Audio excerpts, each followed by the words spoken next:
तुम्हें एक स्वतंत्रता दी गई है, तुम बुरा से बुरा कर सकते हो और अच्छे से अच्छा कर सकते हो। बुरे से बुरे का बहुत बुरा फल है, अच्छे से अच्छे का बहुत अच्छा फल है। आप क्या चाहते हो? ये आपके लिए छूट है। मनुष्य शरीर में आपको रोका नहीं जाएगा। आप पापाचरण कर रहे हैं, बिल्कुल नहीं रोका जाएगा। वही जो आपको शक्ति मिली है, जब आप असत आचरण में चलेंगे वही आपको बल देगी। आपके अंदर जो शक्ति है, आप अच्छे आचरण में चलेंगे वही आपको पावर मिले। आपको पावर मिल गया, अब आप उससे बुरा करते हैं या अच्छा, ये छूट है, परिणाम आपको मिलेगा।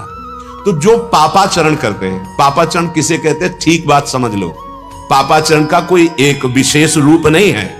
धर्म के विरुद्ध, शास्त्राज्ञा के विरुद्ध आचरण करना, और जो जीवन का लक्ष्य है समाज सेवा, राष्ट्र सेवा, परिवार सेवा, भगवत सेवा और नाम जप करते हुए जीवन व्यतीत करना, अगर ये नहीं कर रहे हैं तो कुछ भी कर रहे हो, तुम अपराधी माने जाओगे। क्योंकि तुम्हारे को भगवान ने कृपा करके मानव जीवन भगवत प्राप्ति के लिए दिया है। उत्तम योनि ये महान मुक्त होने के लिए मिली है, ये केवल भोगों के लिए नहीं मिली।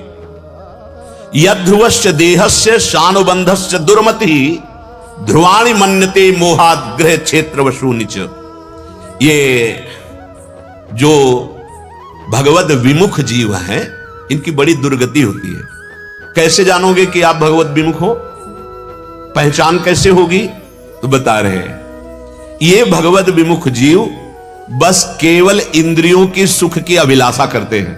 बहुत ध्यान से सुनना, ये देख लूं, ये सूंघ लूं, ये छू लूं, ये भोग लूं, ये खा लूं, ये पहन लूं, ऐसा घूम लूं, ऐसी विलासता, बस इतना ही चक्कर चलता है। जो जो मैं चाह रहा हूं कैसे प्राप्त हो? वो धन से प्राप्त होगा। तो धन कैसे प्राप्त हो? अब जैसे प्राप्त हो धन। यह है पापाचारी भगवत विमुख पुरुष के अंतर की वृत्ति। ये लोग केवल सुख की अभिलाषा से विचरते रहते हैं, अर्थात अंदर का चिंतन और बाहर की क्रियाएं, केवल इंद्रियजन्य सुख, आत्म सुख, भगवत सुख, नित्य सुख, इसका तो परिचय ही नहीं है। ये बड़े से बड़ा कष्ट उठाते हैं धन प्राप्ति के लिए और धन भोग सामग्री के लिए।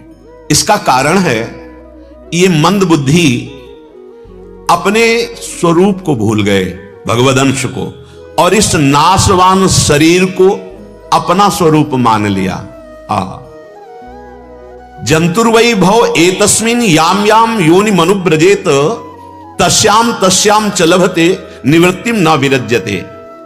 वो क्या, इस शरीर पे अहम हो जाने के कारण इसके संबंधियों को अपना मानता है। केवल जो संबंधी, घर, खेत, धन, वस्तु, जो जो भी, उनको केवल अपना मानता है और नित्य मानता है, मतलब अविनाशी मानता है।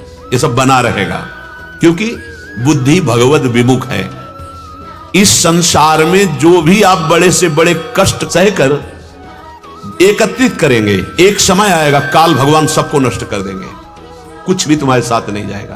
पर मंद बुद्धि होने के कारण यह संकेत उससे समझ में नहीं आता कि बाल्यावस्था गई, जवानी आ गई, वो भी वृद्धावस्था की तरफ जा रही, इसके आगे की अवस्था का नाम मृत्यु है। वो नहीं समझ रहा है।